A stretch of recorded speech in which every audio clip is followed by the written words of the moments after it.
రామయ్య, వయసు 55 సంవత్సరాలు. ఉదయాన్నే 5 గంటలకు లేచి తయారయ్యి ఊరంతా చుట్టి రిక్షా లాగుతూ అందరినీ తిప్పుతూ ఉంటాడు.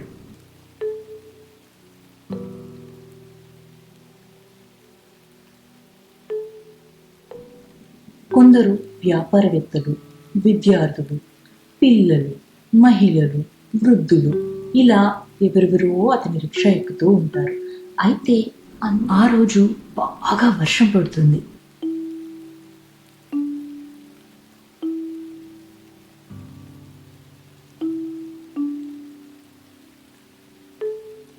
రామయ్య తన రిక్షాలో ఒక మహిళను ఎక్కించుకుని ఒక పెద్ద బిల్డింగ్ దగ్గర ఆవిడను దింపాడు.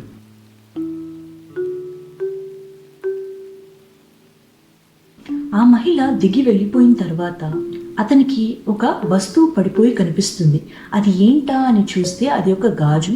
అది బంగారు గాజు.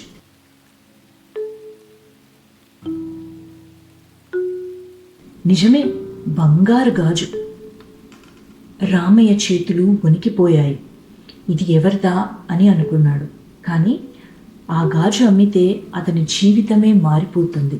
ఒక దుకాణం, ఉండటానికి ఇల్లు, కడుపు నిండా భోజనం, సుఖంగా సంతోషంగా ఉండొచ్చు.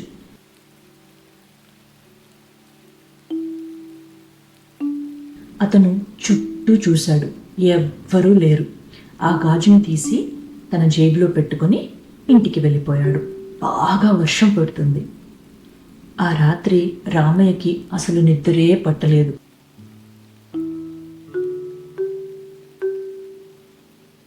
తనకి 2 గొంతులు వినిపిస్తున్నాయి.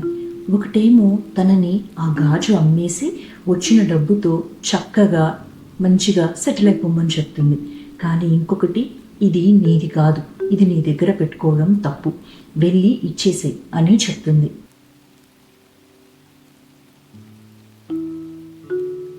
ఈ 2 గొంతులు అతని మనసులో రాత్రంతా అలా వినిపిస్తూనే ఉన్నాయి.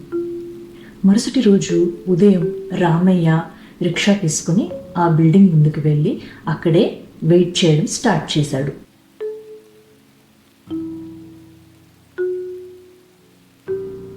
ఆ మహిళ వస్తుందేమో ఆ గాజు కోసం అని చాలాసేపు వెయిట్ చేశాడు. కానీ ఆ మహిళ రాలేదు. 1 రోజు, 2 రోజులు, 3 రోజులు, ఇలా 6 రోజులు అలాగే ఆ వర్షంలో రోజు అక్కడికి వెళ్ళి ఆవిడ వస్తుందేమో అని ఎదురు చూస్తూ ఉన్నాడు. ఎవ్వరూ రాలేదు. ఆ మహిళ కూడా రాలేదు. కానీ ఆ మరుసటి రోజు అంటే 7వ రోజు ఒక కారు వచ్చి రామయ్య ముందు ఆగింది.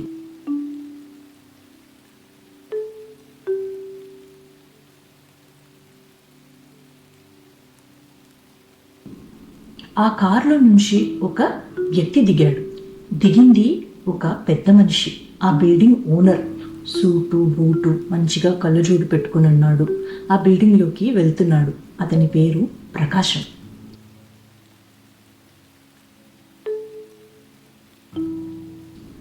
ప్రకాశం గారు 6 రోజుల నుంచి ఈ రిక్షా అతన్ని చూస్తున్నాడు. అయితే ప్రకాశం గారు రిక్షా అతని దగ్గరికి వెళ్ళి, నేను నిన్ను రోజు చూస్తున్నాను, రోజు వచ్చి ఇక్కడ ఎదురు చూస్తున్నావు, ఇక్కడ నీకేం పని అని అడిగా. రామయ్య,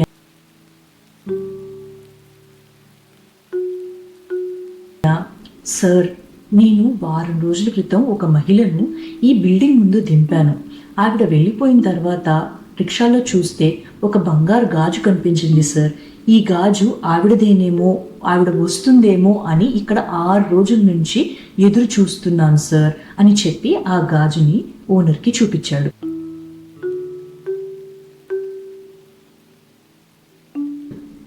అది చూడగానే ఆ బిల్డింగ్ ఓనర్ ఆశ్చర్యపోయాడు. ఇది ఈ గాజు అని చెప్పి మౌనంగా ఉండిపోయాడు.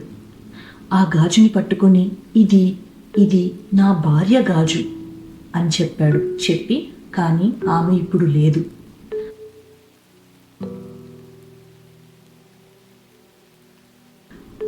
నువ్వు దింపిన రోజు రాత్రి ఆమె ఆ గాజుని పోగొట్టుకున్నానని ఎంతో బాధపడింది. అలా బాధపడిన వారం రోజులకే ఆవిడ మాకు లేకుండా పోయింది.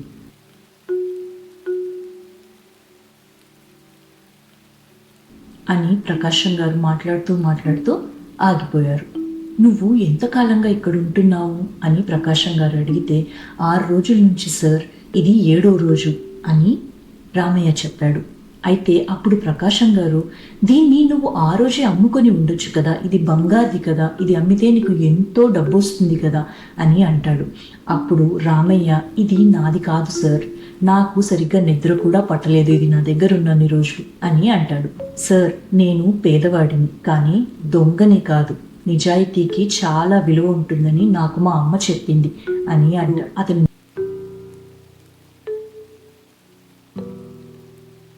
నిజాయితీని మెచ్చుకొని ప్రకాశం గారు ఒక నిర్ణయం తీసుకున్నారు.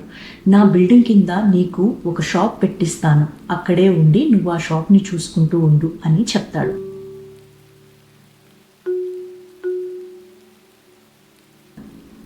నా బిల్డింగ్ కింద నువ్వు ఆ షాప్లో టీ స్టాల్ పెట్టుకో, నా భార్య జ్ఞాపకార్థం దాని పేరు సీతమ్మ టీ స్టాల్ అని పెట్టుకో, దానికి అద్దె కూడా లేదు, నువ్వు ఇవ్వక్కర్లేదు అని అంటాడు.